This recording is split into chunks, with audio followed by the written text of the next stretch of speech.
श्री आदित्य यादव जी। बहुत बहुत धन्यवाद अध्यक्ष महोदय समय देने के लिए।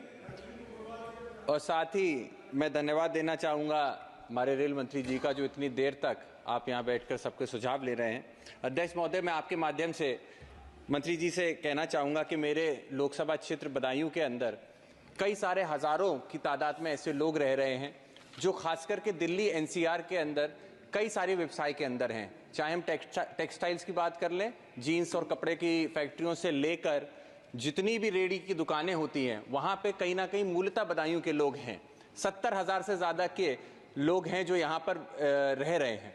वहीं मैं आपसे आग्रह ये करना चाहता हूँ कि बदायूं से दिल्ली के लिए और दिल्ली से बदायूं के लिए एक रेल सेवा की मांग लगभग 10 से 15 सालों से की जा रही है।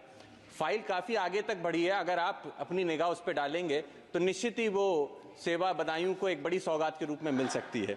वहीं मैं आपसे अनुरोध ये भी करना चाहूँगा कि उज्जैनी से बदायूं और सहसवान होकर बबराला, जो बबराला गुन्नौर में क्षेत्र पड़ता है, वहाँ तक अगर एक रेल सेवा शुरुआत होगी तो वो भी बहुत ही कारगर साबित होगी।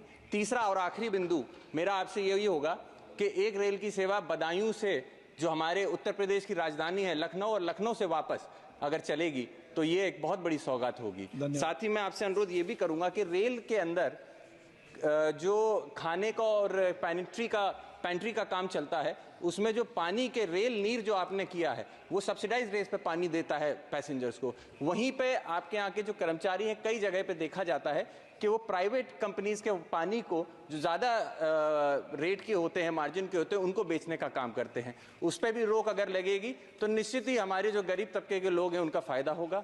और अंत में यही कहूँगा कि मैं काफ़ी देर से आपको देख रहा था, कई समय पे आपने अपने कलम को उठा के, जो आपके सामने डायरी है उसमें पॉइंट्स को नोट किया है।